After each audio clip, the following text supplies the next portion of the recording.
El deseado de todas las gentes. Capítulo 48. ¿Quién es el mayor? Este capítulo está basado en Mateo 17, versos 22 al 27, Mateo 18, versos 1 al 20, Marcos 9, versos 30 al 50 y Lucas 9, versos 46 al 48. Al volver a Capernaum, Jesús no se dirigió a los lugares bien conocidos donde había enseñado a la gente, sino que con sus discípulos buscó silenciosamente la casa que había de ser su hogar provisorio. Durante el resto de su estada en Galilea, se proponía instruir a los discípulos más bien que trabajar por las multitudes. Durante el viaje por Galilea, Cristo había procurado otra vez preparar el ánimo de sus discípulos para las escenas que le esperaban. Les había dicho que debía subir a Jerusalén para morir y resucitar, y les había anunciado el hecho extraño y terrible de que iba a ser entregado en manos de sus enemigos. Los discípulos no comprendían todavía sus palabras. Aunque la sombra de un gran pesar había caído sobre ellos, el espíritu de rivalidad subsistía en su corazón. Disputaban entre sí acerca de quién sería el mayor en el reino. Pensaban ocultar la disensión a Jesús y no se mantenían como de costumbre cerca de él, sino que permanecían rezagados, de manera que él iba delante de ellos cuando entraron en Capernaum. Jesús leía sus pensamientos y anhelaba aconsejarlos e instruirlos, pero esperó para ello una hora de tranquilidad, cuando estuviesen con el corazón dispuesto a recibir sus palabras. Poco después de llegar a la ciudad, el cobrador del impuesto para el templo vino a Pedro preguntando: ¿Vuestro maestro no paga las 2 dracmas? Este tributo no era un impuesto civil, sino una contribución religiosa exigida anualmente a cada judío para el sostén del templo. El negarse a pagar el tributo sería considerado como deslealtad al templo, lo que era, en la estima de los rabinos, un pecado muy grave. La actitud del Salvador hacia las leyes rabínicas y sus claras reprensiones a los defensores de la tradición ofrecían un pretexto para acusarle de estar tratando de destruir el servicio del templo. Ahora sus enemigos vieron una oportunidad para desacreditarle. En el cobrador del tributo encontraron un aliado dispuesto. Pedro vio en la pregunta del cobrador una insinuación de sospecha acerca de la lealtad de Cristo hacia el templo.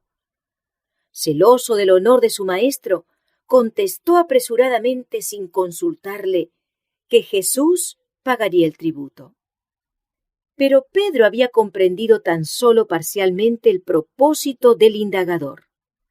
Ciertas clases de personas estaban exentas de pagar el tributo. En el tiempo de Moisés, cuando los levitas fueron puestos aparte para el servicio del santuario, no les fue dada herencia entre el pueblo. El Señor dijo: por lo cual Leví no tuvo parte ni heredad con sus hermanos. Jehová es su heredad. En el tiempo de Cristo, los sacerdotes y levitas eran todavía considerados como dedicados especialmente al templo, y no se requería de ellos que diesen la contribución anual para su sostén. También los profetas estaban exentos de ese pago. Al requerir el tributo de Jesús, los rabinos negaban su derecho como profeta o maestro, y trataban con él como una persona común.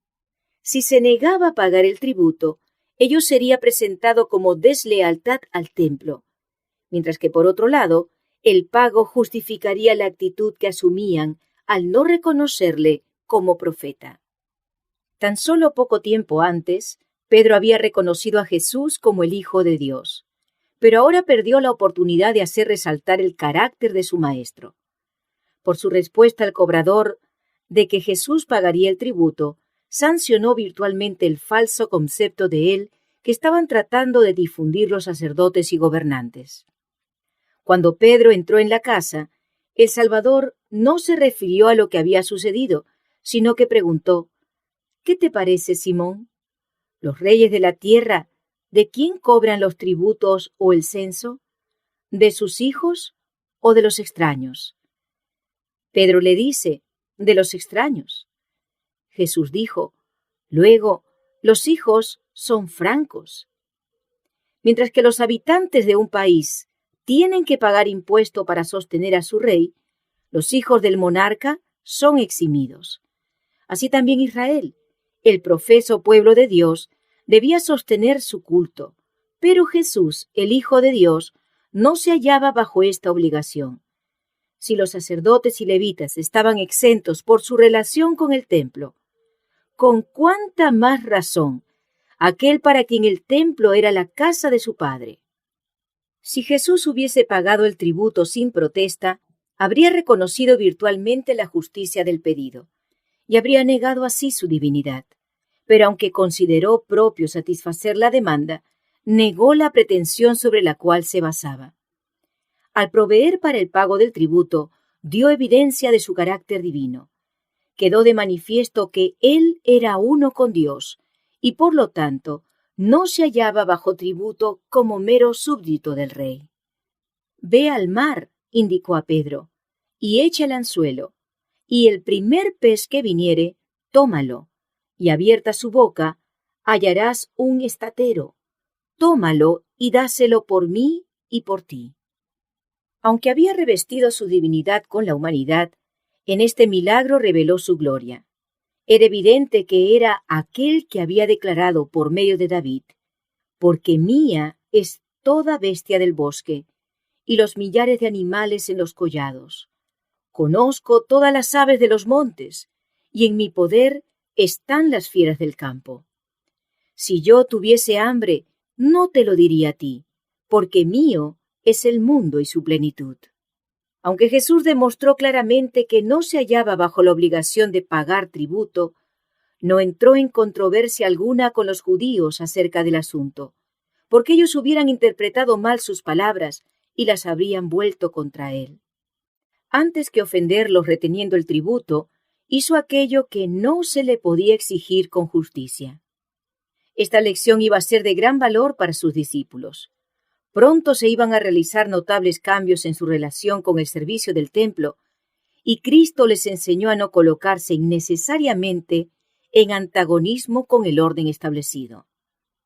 Hasta donde fuese posible, debían evitar el dar ocasión para que su fe fuese mal interpretada. Aunque los cristianos no han de sacrificar un solo principio de la verdad, deben evitar la controversia siempre que sea posible. Mientras Cristo y los discípulos estaban solos en la casa, después que Pedro se fuera al mar, Jesús llamó a los otros así y les preguntó: «¿Qué disputabais entre vosotros en el camino?». La presencia de Jesús y su pregunta dieron al asunto un cariz enteramente diferente del que les había parecido que tenían mientras disputaban por el camino. La vergüenza y un sentimiento de condenación les indujeron a guardar silencio. Jesús les había dicho que iba a morir por ellos, y la ambición egoísta de ellos ofrecía un doloroso contraste con el amor altruista que él manifestaba. Cuando Jesús les dijo que iba a morir y resucitar, estaba tratando de entablar una conversación con ellos acerca de la gran prueba de su fe. Si hubiesen estado listos para recibir lo que deseaba comunicarles, se habrían ahorrado amarga angustia y desesperación. Sus palabras les habrían impartido consuelo en la hora de duelo y desilusión. Pero aunque había hablado muy claramente de lo que le esperaba, la mención de que pronto iba a ir a Jerusalén reanimó en ellos la esperanza de que se estuviese por establecer el reino y los indujo a preguntarse quiénes desempeñarían los cargos más elevados. Al volver Pedro del mar, los discípulos le hablaron de la pregunta del Salvador, y al fin uno se atrevió a preguntar a Jesús: ¿quién es el mayor en el reino de los cielos?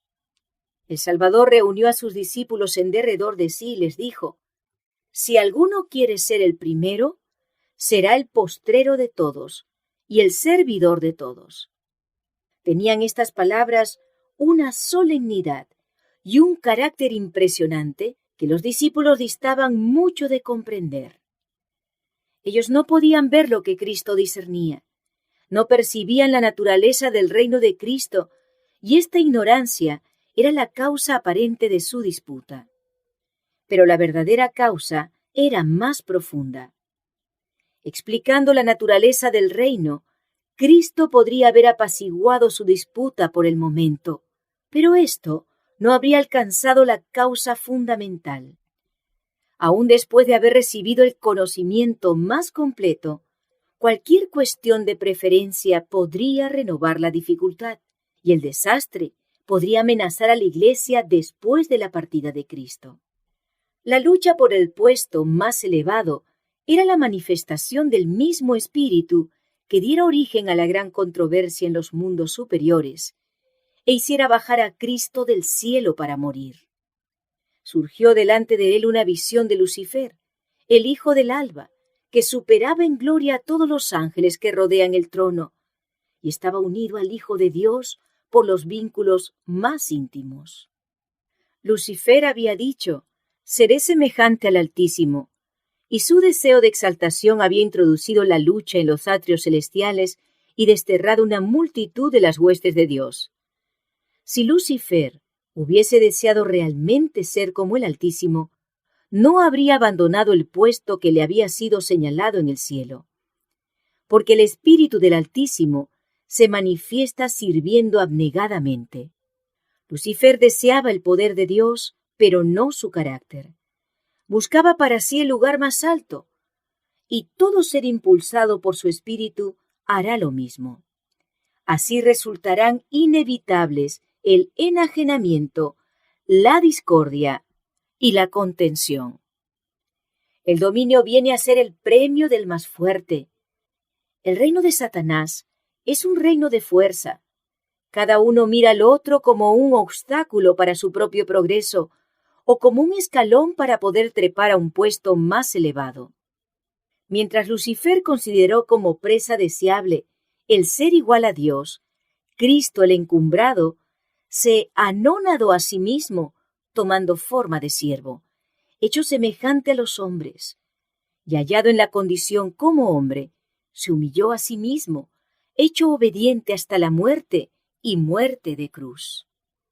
En esos momentos, la cruz le esperaba, y sus propios discípulos estaban tan llenos de egoísmo, es decir, del mismo principio que regía el reino de Satanás, que no podían sentir simpatía por su Señor, ni siquiera comprenderle, mientras les hablaba de su humillación por ellos.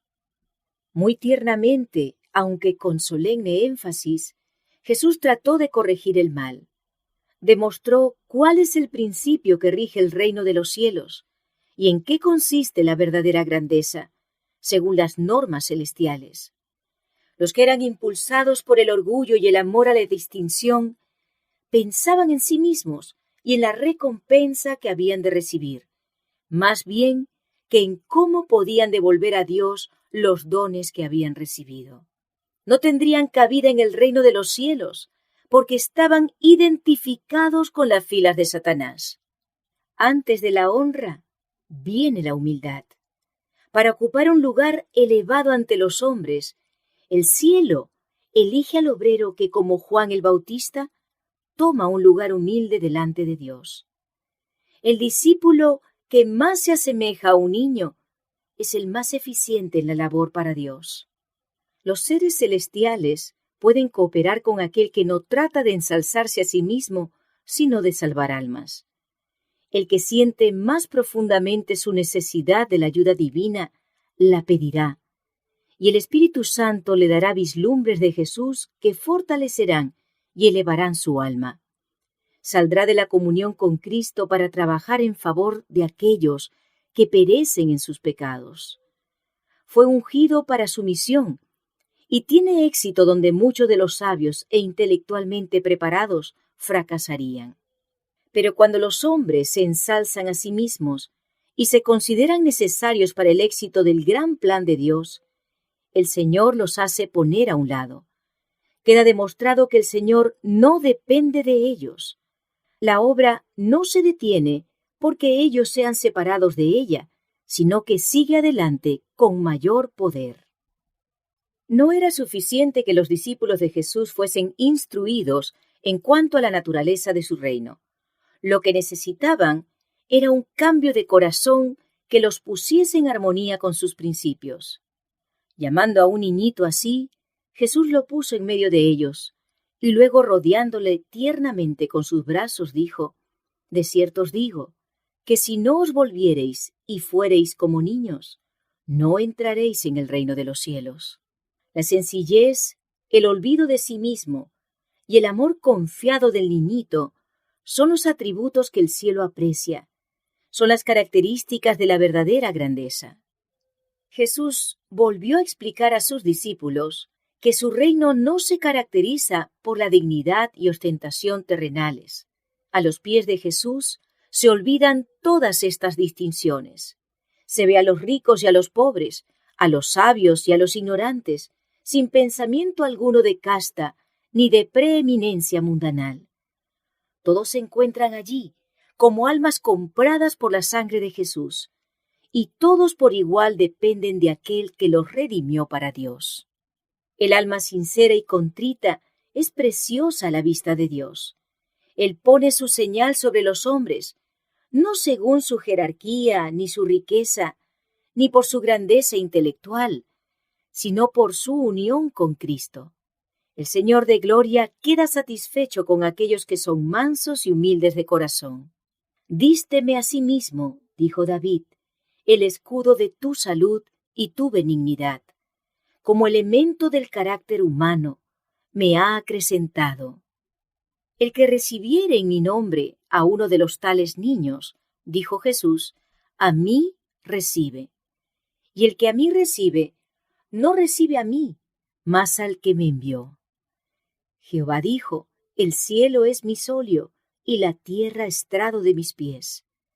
Mas a aquel miraré que es pobre y humilde de espíritu, y que tiembla a mi palabra. Las palabras del Salvador despertaron en los discípulos un sentimiento de desconfianza propia. En su respuesta, él no había indicado a nadie en particular, pero Juan se sintió inducido a preguntar si en cierto caso su acción había sido correcta. Con el espíritu de un niño presentó el asunto a Jesús. Maestro, dijo, hemos visto a uno que en tu nombre echaba fuera los demonios, el cual no nos sigue, y se lo prohibimos, porque no nos sigue. Santiago y Juan habían pensado que al reprimir a este hombre buscaban la honra de su Señor, mas empezaban a ver que habían sido celosos por la propia. Reconocieron su error y aceptaron la reprensión de Jesús. No se lo prohibáis, porque ninguno hay que haga milagro en mi nombre, que luego pueda decir mal de mí. Ninguno de los que en alguna forma se manifestaban amistosos con Cristo debía ser repelido. Había muchos que estaban profundamente conmovidos por el carácter y la obra de Cristo, y cuyo corazón se estaba abriendo a él con fe. Y los discípulos, que no podían discernir los motivos, debían tener cuidado de no desalentar a esas almas. Cuando Jesús ya no estuviese personalmente entre ellos y la obra quedase en sus manos, no debían participar de un espíritu estrecho y exclusivista, sino manifestar la misma abarcante simpatía que habían visto en su Maestro. El hecho de que alguno no obre en todas las cosas conforme a nuestras ideas y opiniones personales no nos justifica para prohibirle que trabaje para Dios. Cristo es el gran Maestro. Nosotros no hemos de juzgar ni dar órdenes, sino que cada uno debe sentarse con humildad a los pies de Jesús y aprender de él. Cada alma la cual Dios ha hecho voluntaria es un conducto por medio del cual Cristo revelará su amor perdonador. Cuán cuidadosos debemos ser para no desalentar a uno de los que transmiten la luz de Dios, a fin de no interceptar los rayos que Él quiere hacer brillar sobre el mundo. La dureza y frialdad manifestada por un discípulo hacia una persona a la que Cristo estaba atrayendo, un acto como el de Juan, al prohibir a otro que realizase milagros en nombre de Cristo, podía desviar sus pies por la senda del enemigo y causar la pérdida de un alma. Jesús dijo que antes de hacer una cosa semejante, mejor le fuera si se le atase una piedra de molino al cuello y fuera echado en la mar. Y añadió, y si tu mano te escandalizare, córtala. Mejor te es entrar a la vida manco que teniendo dos manos ir a la gehenna, al fuego que no puede ser apagado. Y si tu pie te fuere ocasión de caer, córtalo. Mejor te es entrar a la vida cojo que teniendo dos pies ser echado en la gehenna. ¿Por qué empleó Jesús este lenguaje vehemente que no podría haber sido más enérgico? Porque el Hijo del Hombre vino a salvar lo que se había perdido. ¿Habrán de tener sus discípulos menos consideración hacia las almas de sus semejantes que la manifestada por la majestad del cielo? Cada alma costó un precio infinito. Y cuán terrible es el pecado de apartar un alma de Cristo, de manera que para ella el amor, la humillación y la agonía del Salvador hayan sido vanos. ¡Ay del mundo por los escándalos! Porque necesario es que vengan escándalos. El mundo, inspirado por Satanás, se opondrá seguramente a los que siguen a Cristo y tratará de destruir su fe. Pero ay de aquel que lleve el nombre de Cristo y sin embargo sea hallado haciendo esta obra. Nuestro Señor queda avergonzado por aquellos que aseveran servirle, pero representan falsamente su carácter, y multitudes son engañadas y conducidas por sendas falsas. Cualquier hábito o práctica que pueda inducir a pecar y a atraer deshonra sobre Cristo debe ser desechado cueste lo que costare. Lo que deshonra a Dios no puede beneficiar al alma.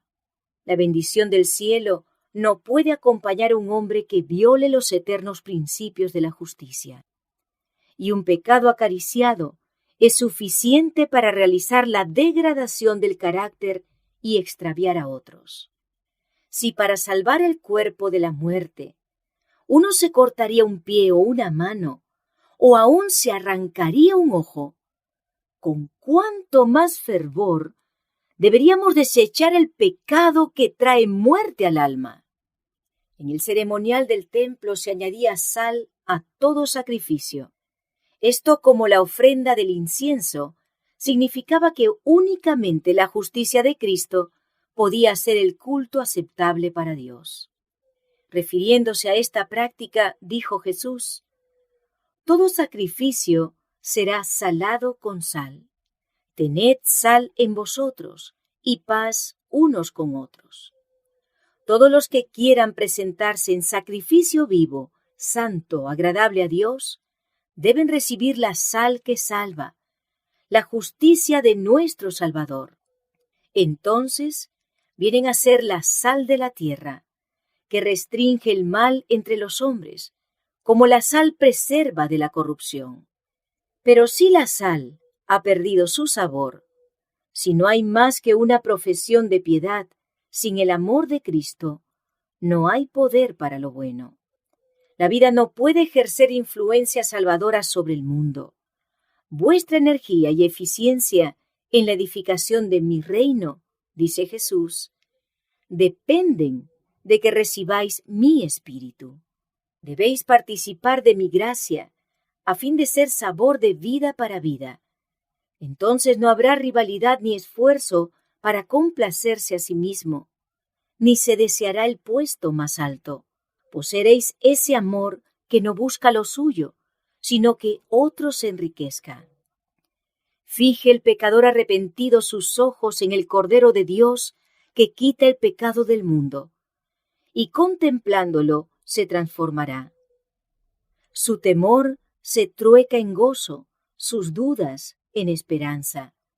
Brota la gratitud. El corazón de piedra se quebranta. Una oleada de amor inunda el alma. Cristo es en él una fuente de agua que brota para vida eterna. Cuando vemos a Jesús, varón de dolores y experimentado en quebrantos, trabajando para salvar a los perdidos, despreciado, escarnecido, echado de una ciudad a la otra, hasta que su misión fue cumplida, cuando le contemplamos en Getsemaní, sudando gruesas gotas de sangre y muriendo en agonía sobre la cruz. Cuando vemos eso, no podemos ya reconocer el clamor del yo. Mirando a Jesús, nos avergonzaremos de nuestra frialdad, de nuestro letargo, de nuestro egoísmo. Estaremos dispuestos a hacer cualquier cosa o nada para servir de todo corazón al Maestro. Nos regocijará el llevar la cruz en pos de Jesús, el sufrir pruebas, vergüenza o persecución por su amada causa. Así que los que somos más firmes debemos sobrellevar las flaquezas de los flacos y no agradarnos a nosotros mismos. A nadie que cree en Cristo se le debe tener en poco, aun cuando su fe sea débil y sus pasos vacilen como los de un niñito. Todo lo que nos da ventaja sobre otro, sea la educación, el refinamiento, la nobleza de carácter, la preparación cristiana o la experiencia religiosa, nos impone una deuda para con los menos favorecidos, y debemos servirlos en cuanto esté en nuestro poder. Si somos fuertes, debemos corroborar las manos de los débiles. Los ángeles de gloria, que contemplan constantemente el rostro del Padre en el cielo, se gozan en servir a sus pequeñuelos. Las almas temblorosas, que tienen tal vez muchos rasgos de carácter censurables, les son especialmente encargadas. Hay siempre ángeles presentes donde más se necesitan, con aquellos que tienen que pelear la batalla más dura contra el yo y cuyo ambiente es más desalentador. Y los verdaderos seguidores de Cristo cooperarán en ese ministerio. Si alguno de estos pequeñuelos fuese vencido y obrase mal contra nosotros, es nuestro deber procurar su restauración. No esperemos que haga el primer esfuerzo de reconciliación. ¿Qué os parece?, preguntó Cristo. Si tuviese algún hombre 100 ovejas y se descarriase una de ellas, ¿no iría por los montes, dejadas las 99, a buscar la que se había descarriado? Y si aconteciese hallarla, de cierto os digo, que más se goza de aquella que de las 99 que no se descarriaron. Así, no es la voluntad de vuestro Padre que está en los cielos que se pierda uno de estos pequeños. Con espíritu de mansedumbre, considerándote a ti mismo, porque tú no seas también tentado, ve al que yerra, y redargúyele entre ti y él solo. No le avergüences exponiendo su falta a otros, ni deshonres a Cristo, haciendo público el pecado o error de quien lleva su nombre. Con frecuencia hay que decir claramente la verdad al que yerra. Debe inducírsele a ver su error para que se reforme. Pero no hemos de juzgarle ni condenarle. No intentemos justificarnos. Sean todos nuestros esfuerzos para recobrarlo. Para tratar las heridas del alma se necesita el tacto más delicado, la más fina sensibilidad. Lo único que puede valernos en esto es el amor que fluye del que sufrió en el Calvario. Con ternura compasiva, trate el hermano con el hermano, sabiendo que si tiene éxito, salvará un alma de muerte y cubrirá multitud de pecados. Pero aún este esfuerzo puede ser inútil. Entonces dijo Jesús, toma aún contigo 1 o 2. Puede ser que su influencia unida prevalezca donde la del primero no tuvo éxito. No siendo partes en la dificultad, habrá más probabilidad de que obren imparcialmente, y este hecho dará a su consejo mayor peso para el que yerra. Si no quiere escucharlos, entonces, pero no antes, se debe presentar el asunto a todo el cuerpo de creyentes. Únanse los miembros de la Iglesia como representantes de Cristo en oración y súplica para que el ofensor sea restaurado. El Espíritu Santo hablará por medio de sus siervos, suplicando al descarriado que vuelva a Dios. El apóstol Pablo, hablando por inspiración, dice como si Dios rogase por medio nuestro, os rogamos en nombre de Cristo, reconciliaos con Dios. El que rechaza este esfuerzo conjunto en su favor, ha roto el vínculo que le une a Cristo, y así se ha separado de la comunión de la Iglesia.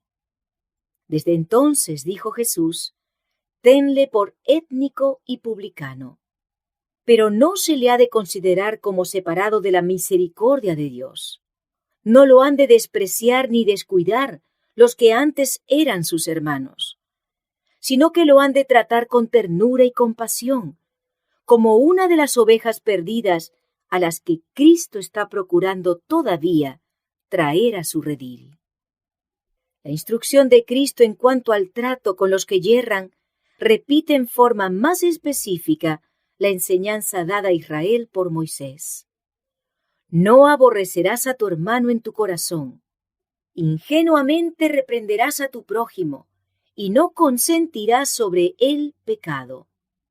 Es decir, que si uno descuida el deber que Cristo ordenó en cuanto a restaurar a quienes están en error y pecado, se hace partícipe del pecado.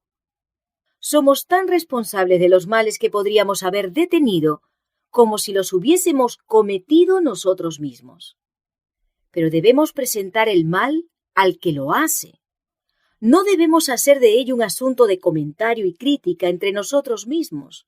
Ni siquiera, después que haya sido expuesto a la Iglesia, nos es permitido repetirlo a otros.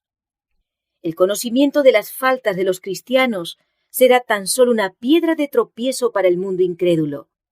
Y espaciándonos en estas cosas, no podemos sino recibir daño nosotros mismos, porque contemplando es como somos transformados. Mientras tratamos de corregir los errores de un hermano, el Espíritu de Cristo nos inducirá a escudarle en lo posible de la crítica, aún de sus propios hermanos, y tanto más de la censura del mundo incrédulo. Nosotros mismos erramos y necesitamos la compasión y el perdón de Cristo, y Él nos invita a tratarnos mutuamente como deseamos que Él nos trate. Todo lo que ligares en la tierra será ligado en el cielo, y todo lo que desatareis en la tierra será desatado en el cielo. Obráis como embajadores del cielo, y lo que resulte de vuestro trabajo es para la eternidad. Pero no hemos de llevar esta gran responsabilidad solos. Cristo mora donde quiera que se obedezca su palabra con corazón sincero. No solo está presente en las asambleas de la Iglesia, sino que estará donde quiera que sus discípulos, por pocos que sean, se reúnan en su nombre. Y dice, si 2 de vosotros se convinieren en la tierra, de toda cosa que pidieren, les será hecho por mi Padre que está en los cielos. Jesús dice, mi Padre que está en los cielos, como para recordar a sus discípulos que mientras que por su humanidad está vinculado con ellos, participa de sus pruebas y simpatiza con ellos en sus sufrimientos, por su divinidad está unido con el trono del infinito. Admirable garantía. Los seres celestiales se unen con los hombres en simpatía y labor para la salvación de lo que se había perdido. Y todo el poder del cielo se pone en combinación con la capacidad humana para atraer las almas a Cristo.